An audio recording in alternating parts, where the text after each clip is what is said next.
প্রাইমারিটা যদি হিট করে, এবং সেটা এই তো মে মাসে ভোট পরের বছর, তার মানে টাইমলি হিট করবে আগে থেকেই বলছে, তৃণমূল আবার একটা বিরাট গাড্ডায় পড়বে।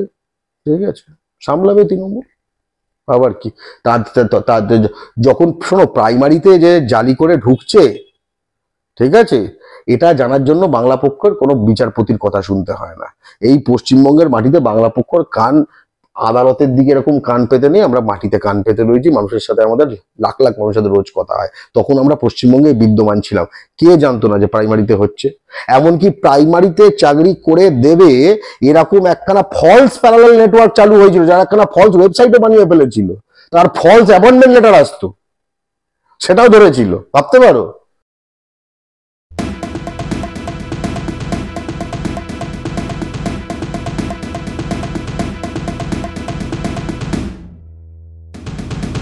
যে কোনো একটা লতে, বিশেষত আমরা যে কমন ল ফলো করি, ব্রিটেনের যে কমন ল ফিলসফি, তাদের একখানা জিনিস আছে, কথাটা শুনলে অনেকে অদ্ভুত লাগবে, কিন্তু কথাটা কিন্তু এরকমই। কমন ল ফিলসফি কি বলতো, দু টাইপের এরর হয়, ঠিক আছে, আমি তোমায় বলি, দুভাবে লকে অ্যাপ্রোচ করা যায়, বা তিন ভাবে বলবো, একটুখানি বলবো একটু জায়গাটা থেকে। প্রথম হচ্ছে যে, প্রথম আগে পৃথিবীতে ছিল হচ্ছে দু ধরনের আইন ছিল। একটা হচ্ছে যে শক্তিশালীর স্বেচ্ছাচার, সেটাই আইন এক অর্থে, যে শাস্তি যদি মনে করে সে। আরেকটা হচ্ছে তার মধ্যে একটা আপাত সাম্য ছিল, কিন্তু সেটা একটা রাষ্ট্রের থেকে অনেক নিম্ন স্তরের একখানা জনগোষ্ঠীর মানে ব্যবস্থা ছিল, যেটা হচ্ছে যে, যেটাকে বলে আই ফর অ্যান আই। এই তুমি আমার চোখ কানা করে দিয়েছো, তাহলে সমাধান কি হবে, আমাকে একখানা ছোড়া ধরানো, তুই ওর একটা চোখ কানা করে দে। এখানে দুটো জিনিস গুরুত্বপূর্ণ, ও আমাকে যা করেছে আমাকে সেটা তাই করতে হবে, আর আমাকেই সেটা তাই করতে হবে। অর্থাৎ সে অন্যায়টা আমার বিরুদ্ধে করেছে, অন্যায়ের সমাধানটা আমি করব, সমান করব, ঠিক আছে। এটা কিন্তু খুব প্রিমিটিভ একটা সিস্টেম। যখন রাষ্ট্রে উন্নীত হলো যে কোনো একটা ব্যবস্থা, এবং সারা বিশ্বে এখন রাষ্ট্রে উন্নীত, ঠিক আছে, কয়েকটা স্পেসিফিক জায়গা ছাড়া আমি হয়তো সেগুলো বলবো যদি আসে প্রসঙ্গ বা সময় থাকে। সেটা হচ্ছে যে, আসলে তুমি যদি অন্যায় করো, তুমি আসলে রাষ্ট্রের নাগরিকের মধ্যে চুক্তি ভঙ্গ করছো অন্যায় না করার। তাই নাগরিকদের সামূহিক যে শক্তি, তার প্রতিনিধি হয়ে রাষ্ট্র এই অন্যায়ের সমাধান করবে। খুব আলাদা ফিলোসফি কিন্তু, মানে আমরা অনেক ক্ষেত্রে বলি না যে, ধরো কেউ এরকম লোক পাই দেখবে মৃত্যুদণ্ডের পক্ষে বিপক্ষে, যে ধর্ষণ করে হত্যা করে তার কি মৃত্যুদণ্ড হওয়া উচিত কি উচিত না, কে ধরো বললো আমি মৃত্যুদণ্ডের বিপক্ষে, ঠিক আছে, তখন একটা ধরনের প্রশ্ন আসে, তোর বোন হলে তুই বলতে পারতিস, তোর মেয়ে হলে তুই বলতিস, এই একটা কথা আসে না। আসলে আধুনিক আইন ব্যবস্থা কিন্তু সেই জিনিসটার উপরই ভিত্তি করে, যে আমার বোন কিনা এটা বড় কথা না, ওটা কে সেটা বড় কথা না, কি ঘটনাটা হয়েছে এটা বড় কথা, কার কে এটা বড় কথা না।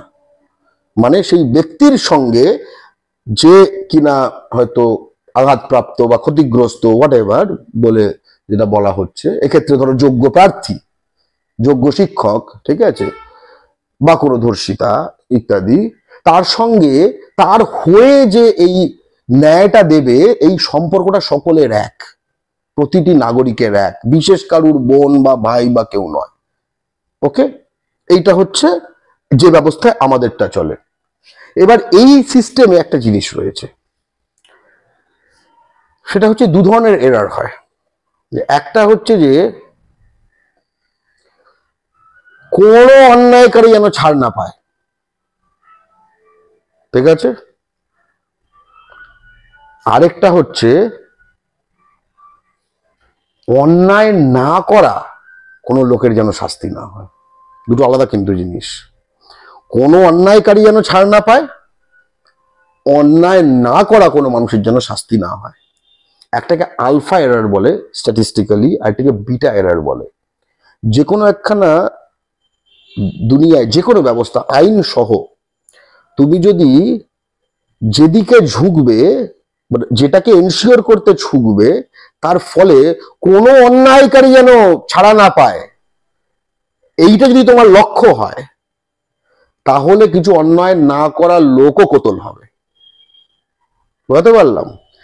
আর যদি তোমার লক্ষ্য হয় যে অন্যায় না করা কোনো লোকের যেন শাস্তি না হয়, ঠিক আছে, যে সৎ, যে ঠিকঠাক, তার জন্য শাস্তি না হয়, নিরপরাধের জন্য শাস্তি না হয়, তাহলে অপরাধ করা কিছু লোকও কিন্তু এই ব্যবস্থাটায় মানে শাস্তি না পেয়ে বেরিয়ে যাবে। রাইট?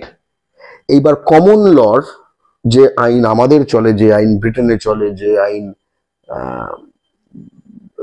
ইউএসএ তে চলে, ঠিক আছে, এটা হচ্ছে দ্বিতীয় লাইনের, যে কোনো নিরপরাধের জন্য যেন শাস্তি না হয়, তার জন্য যদি কিছু অন্যায়কারী, এবার এটা দিয়ে হা গো তার মানে যেগুলো অযোগ্য যাতে তার মানে চাকরি দিয়ে, তা বলা হচ্ছে না, একদমই তা বলা হচ্ছে না।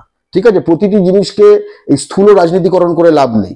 ঠিক আছে, এই ফিলোসফি দিয়ে দেখলে কি প্রতিটি ক্ষেত্রে কি তাহলে ছেড়ে দেওয়া হয়? কোনো ন্যায় অন্যায় কিছু ভাগ করা যায় না? ভাগ করা যায়, হয়, বরং সেইটাই করা হোক। সেইটাতে যত আমরা মনোনিবেশ করব, তত ওই এররের মার্জিনটাও কমবে। ঠিক আছে, কিন্তু এটা কখনো শূন্য করে দেওয়া যায় না, এটাও বাস্তব। যে কারণে লতে বেনিফিট অফ ডাউটের একখানা প্রশ্ন রয়েছে। প্রাইমারিটা যদি হিট করে, এবং সেটা এই তো মে মাসে ভোট, পরের বছর, তার মানে টাইমলি হিট করবে, আগে থেকেই বলছে, তৃণমূল আবার একটা বিরাট গাড্ডায় পড়বে। ঠিক আছে, সামলাবে তৃণমূল, আবার কি। তার যখন শোনো, প্রাইমারিতে যে জালি করে ঢুকছে, ঠিক আছে, এটা জানার জন্য বাংলা পক্ষের কোনো বিচারপতির কথা শুনতে হয় না। এই পশ্চিমবঙ্গের মাটিতে বাংলা পক্ষের কান আদালতের দিকে এরকম কান পেতে নেই, আমরা মাটিতে কান পেতে রয়েছি। মানুষের সাথে আমাদের লাখ লাখ মানুষের সাথে রোজ কথা হয়। তখন আমরা পশ্চিমবঙ্গে বিদ্যমান ছিলাম, কে জানতো না যে প্রাইমারিতে হচ্ছে। এমনকি প্রাইমারিতে চাকরি করে দেবে এরকম একখানা ফলস প্যারালাল নেটওয়ার্ক চালু হয়েছিল, যারা একখানা ফলস ওয়েবসাইটও বানিয়ে ফেলেছিল, তার ফলস অ্যাপয়েন্টমেন্ট লেটার আসতো, সেটাও ধরেছিল, ভাবতে পারো। আপনারা দেখছেন আওয়াজ, রোজকারের হক কথা। ফর মোর আপডেটস অ্যাবাউট আওয়াজ, please subscribe our YouTube channel.